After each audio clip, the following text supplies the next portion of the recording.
2 दिवसापूर्वी इथं सभा झाली आणि सभेमध्ये एकाने सांगितलं तर येतोय.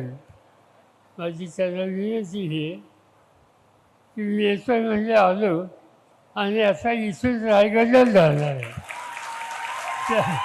त्यामुळे मी रोह्याला येतोय का आणखीन कुठे येतोय त्याचा फक्त लवकरच कळेल. त्याला काय फारसा वेळ लागणार नाही.